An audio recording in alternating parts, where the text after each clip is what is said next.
Good afternoon, ma'am. So we are the group 3, and our study is all about cell phone addiction, spec on study concentration of elementary grades 5 and 6 in Malasiki, Agua Valley College, Malasiki, Pangasinan. So I am Marisa A. Salinas together with my members.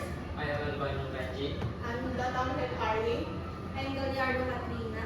I'm Martinez Bissell. I'm Laura. And so, first po, before tayo mag-proceed sa background of the study, so bago tayo gumawa ng abstract, we need, yung abstract po is a concise summary of the study.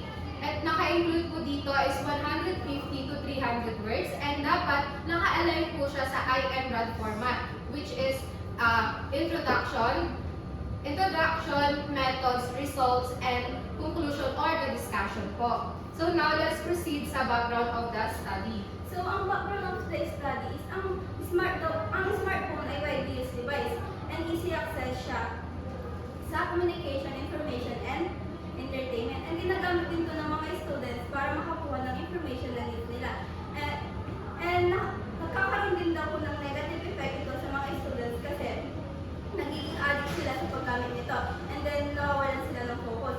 In Malasiki Agua Valley College, napapansin daw po ng mga teacher na ang madalas na paggamit ng cellphone is nagkakaroon daw po siya ng negative effect na kung saan nawawalan ng focus ang mga students. And need daw po itong may manage ng maayos para hindi daw maapektuhan yung academic performance ng isang bata. The next po is the theoretical framework. For our theoretical framework, we use two theories, which is control quality theory by Reinhard Petrol and social cognitive theory by Albert Bandura. First is control quality theory.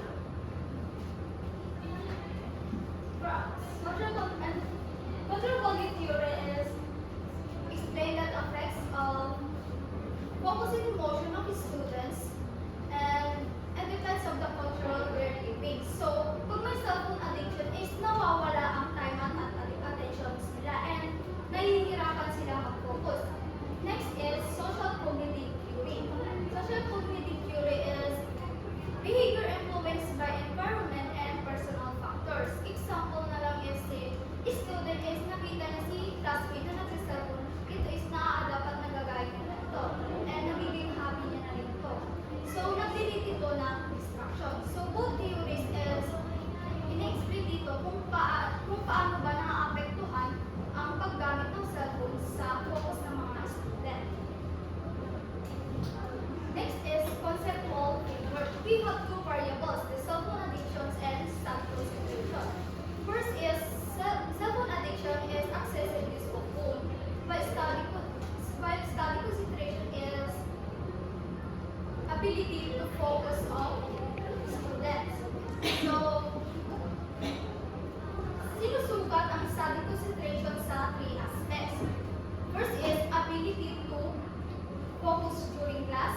Second is ability to complete tasks on time. And the third is ability to avoid distractions while studying. So, meron kaming dito yung diagram. First is, andito yung input, process, and output. Sa input, andito yung gender and age nila. At andito rin yung level of cellphone addictions sa mga students.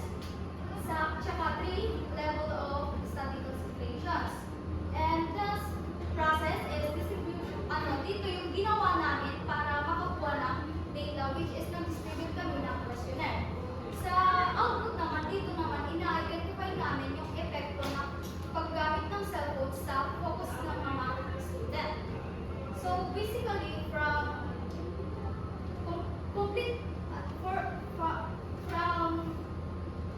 collecting data is ina-analyze namin kung paano ba nakaka-apekto ang paggamit ng cellphone sa study concentrations.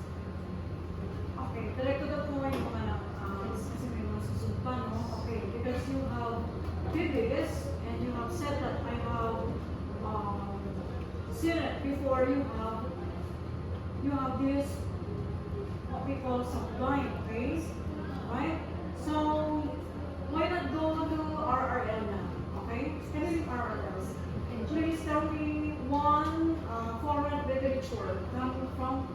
foreign author, and 1 local author. Okay? Pwede ka naman magpilisan, okay? So, ma'am, so here po sa foreign literature is according to the study of Bugsy and Texan 2018 shows that the smartphones are widely used by students for communication, gaming, and social media, which can lead to dependency. And many researchers found that excessive smartphone use can causes to distraction, shorter attention span, low academic performance, notification, multitasking, and then even the presence of phone can reduce students' focus and memory. So cell phone addiction is considered as a behavioral problem that makes the learner rely too much on their devices. So, however, some studies is some studies suggest that still support the learning. So, sa paggamit po ng cellphone is dapat is hindi siya dapat every time or mababad yung focus ng mga learners sa students. Kumbaga dapat is meron kang properly used and dapat is nagagamit mo siya sa tama, which is for educational purposes po. Okay, how about the local literature? Okay, yes please. Sinasabi po dito sa Pilipinas na ang smartphone po ay useful communication and learning tools po. And according po sa DepEd 2020, ang smartphones po ay nakakatulong sa pag-aaral ng mga estudyante. Basta nagbibigay po ng gabay at ini-encourage ang mga students and motivate sa paggamit ng smartphone po. Okay. Now, whose author is that? Okay lang. I mean, sino cover yung sabi? Kasi according to the Philippines kamo, Sa DepEd po yung Come again? DepEd. As yung DepEd mismo ang Yes po. And sabi that po kasi ma'am, therefore learners should be assisted, encouraged, and motivated not only to learn but also to be continue to learn. Ibig sabihin po ma'am, dapat yung mga bata is hindi lang po natin sila tinuturuan. Bagkus dapat hinihikayat natin sila and dapat meron po tayong proper way para mas maging mas maingat po sa paggamit ng cellphone yung mga bata. Okay, that will fall under recommendation na na. Okay, let's go to chapter 3. What method did you use? What method did you use in your survey question? Our study po uses a quantitative descriptive design po, specifically the descriptive survey method. Okay. Now, how about your computation? Okay. How many percentage? How many respondents you have? 23 po. 23 Yes, ma'am. respondents. What grade? Grade 5 and grade 6 po. Okay, in that case, because you have that kind of questionnaire, good for Ellen. Yes. It's good to know if you have acknowledged Maria Charity Piglisman in your Yes. acknowledgement. I acknowledge that. Yes, yes. Bakit kasama siya? Akala ko namin ma'am sa hardbound na po yun. Saan? Sa yung pag magkaka-hardbound na po. Oo nga, pero ibig sabihin, are you aware na dapat nasasali siya talaga? Yes po ma'am. Yun po Okay, yung- so if ever that we will finish the final defense, yung iwanan yung copy doon, may pangalan na si Ma'am Charity. Yes. Okay? Maria Charity Piglisman, comma, Yes. Executive Assistant to the President. Yes. Okay? So, acknowledgement. Sabihin natin ano, yun na naman parang question dito, di ba? Yes. Okay, okay. Now, how many respondents that you will get? 23 po. 23 students. Yes. Okay, now, how many of them are using cell phone always? Ano po kasi ma'am, meron po kasi kaming 3 indicators ma'am, which is ability to focus during class, ability to complete assignment on time, and then po ability to avoid distraction while studying. So doon po sa first indicator po ma'am, sabi po dyan na they listen carefully to their teacher during class na with the mean 4.35. Na as past interpret po na always. Ibig sabihin po, it shows, high mean ratings ranging from 4.26 to 4.48 po, and all, at lahat po yun, yung first indicator po namin is na-interpret siya as always po. Ibig sabihin po, malakas pa rin po yung focus ng mga bata during class hour. Pero pagdating po sa individual, individual work like sa assignment is nagkakaroon na po ng mixed behavior. In which is, meron po yung mababa yung mga focus nila pagdating po sa paggawa nila ng assignment, and meron din po yung mataas yung focus nila kapag gumagawa sila ng assignment. But both groups are using cell phone, Yes po. Para sa gumagamit ng sila Yes, ng cell phone. po. Okay, to make sure, what might be the factors or reasons why some are always affected and some are sometimes affected? Not Ano po, always. ma'am? What are the factors that might push this kind of a situation on cell phone addiction? Yung iba kasi, di ba sabi nyo gano'n, yung iba mataas pa rin yung grade, no? Yes po. Okay, yung iba naman, may kababaan sa ibang aspeto. Ano sa palagay ninyo? Parang isa sa dahilan. Samantalang parang sila gumagamit ng cellphone, di ba? Oo, ito nga, talagang yung iba, addict sila, di ba? Pero still, they maintain their academic excellence. Yes po. Ano po, Okay, ma'am? what might be the reasons why parehas lang sila na gumagamit ng cellphone, pero yung isa, okay naman yung grade niya, nakakita siya. Pero yung isa, hindi. Boredom po, or according po kasi doon sa theoretical po namin, which is yun po yung nagsusupport dito sa study namin, yung sa control value theory po, yun po kasi pag wala pong mataas na self-control yung bata, is hindi niya po hindi talaga siya makakapag-focus, magkakaroon po ng procrastination, or gusto niya ipagpaliban na lang yung gagawin niya. Okay, so I understand you. Sino ba pag hindi nagsalita dyan? Sagutin yung tanong ko para asin, tapos na kayo, ano? Kung sa tayo sa RL, yung methodology cognitive, di ba? Yes po. Nasa chapter 4 na tayo, yung analysis na ginagawa natin. Yes. Right? Now, ano ba yung sabihin ko ulit? Nakalimutan ko talaga. Okay. Now, who can help these learners to have self-discipline? Okay, yung hindi makasalita. Which can be also put in the recommendations. Yes. Okay? So, sino yung hindi ka lang magsalita dyan? Sino ang higit na makakatulong sa mga batang ito na nagkakaroon ng ganitong klase ng addiction sa cellphone? Mga parents po. First and foremost, parents. Okay, Yes. given. Okay. So, what do these parents should teach their children? Dapat po silang bigyan ng time. Kung ilang oras lang po sila gagamit ng phone. So, teaching them how to follow strict compliance. Okay? Yung compliance na stricto na kung saan kailangan May limit lang sumunod po sila yun. sa mga magulang. So, it is about discipline. Yes. Okay, now, but how about if these students are not with parents? Sometimes, yung ibang mga magulang wala sa bahay, nag-work sila, yung iba naman, si Paluten. Yung kanilang mga magulang. So, walang nagbabantay kung ang ginagawa nila, di ba?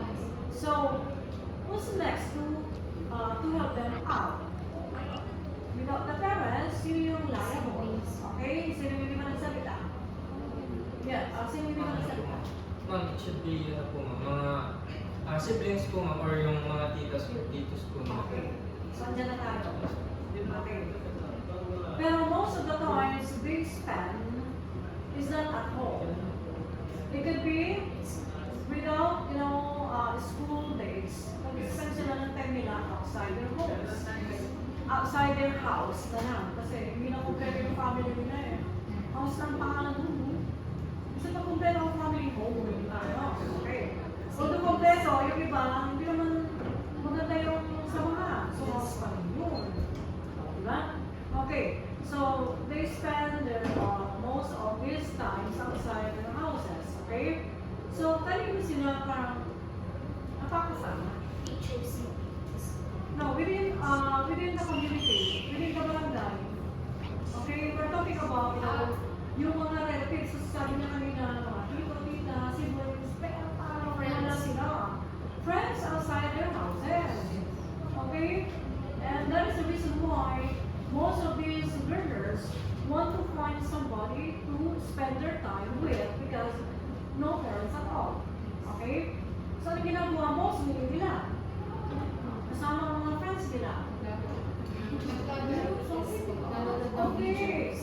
So, ano next na pwedeng ma-recommend ninyo? Okay, nasa recommendation na tayo. So, hindi na okay yung mga parents sa pag-i-guess. Wala na masyadong time. Tapos, hindi naman okay yung mga friends at saka yung mga relatives.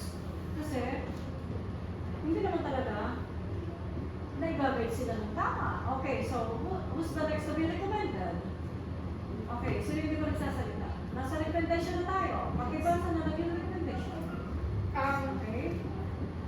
Kasi obviously, ang affected talaga sa yung mga online gaming at saka sa mga connection, all of the students.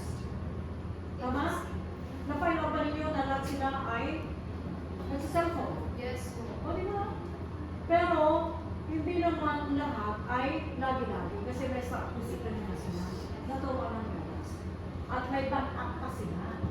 Yun ang ibig sabihin yan. Sino kaya yung back-up na yan? Na nasa recommendation nila pa sa akin? Teachers, No. Sino hindi pa nagsalita? Sino hindi pa? Yung like sila yung sinabi kanina, okay, ikaw, iya. Anong nagagawa ni teacher? Basahin mo. Ano yung recommendation?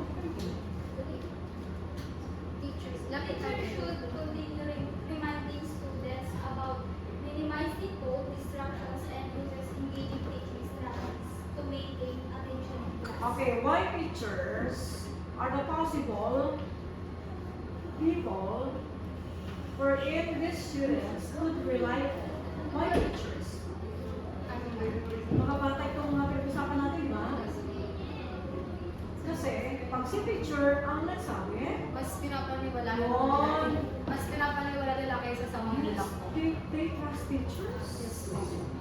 Kaya pag sinabi ni teacher, parang mas effective po pag si teacher mismo yung Okay, follow-up question. Bakit mas trustworthy yung mga teachers ng mga estudyante malilit nito, yung mga nasa ano?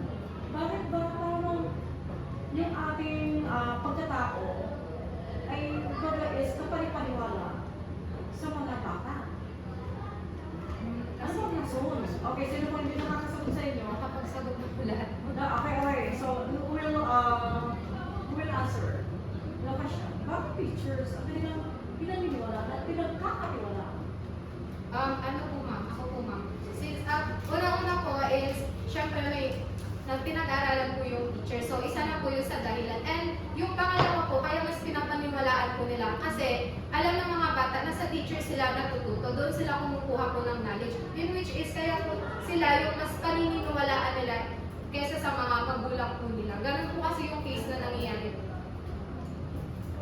Okay. And that is the reason why teachers should be well trained. Yes. That we need to teach these young learners in the way we should be as a teacher. So, ano na lang sa mga magaganda po, ganyan na tayo. Kasi tayo ang mundo. Yes. Kaya alam ng mga bata ito na panipaniwala ng mga teacher kasi alam nila na we care for them. Eh paano naman yung mga ibang teachers na iba yung mindset? Walang ganun, no? Lahat ng teachers ay may puso. Yes. Mahal ang sinis nila. We care for them. Kasi this is our vocation. Yes po. Kasi hindi ka po mamahalin ng estudyante mo. Yes, mission natin ito is not for the salary alone, Yes. but for us to help these children to be also, Ang model din po sa mga. yes, to be a good model in their communities. Kasi kapag gano'n na nangyari na pala, para makakatulong tayo sa ating lipunan, Yes. para maayos ito at maiwasan yung mga batang pasaway. Kaya makikita ninyo may mga pasaway na bata mo, so tell you know what, hindi pinalala na magkaroon ng magulang na pwedeng mag-care sa kanila. At hindi yung nabigyan ng pagkakataon para mag-aral. So most of them are somewhat considered as street children. mga kasumay na nagkakaroon ng bisyo. To the point na nagkakaroon sila ng bisyo, Pariwara na. drug addiction, prostitution, mga bata pa, di ba? So, ibig sabihin, kahit na naman ang sitwasyon ng mga ibang children na parang napapariwara na sila, tayo tayong mga parents, tayo mga teachers, ang magtatama sa Yes. because the teachings, the knowledge,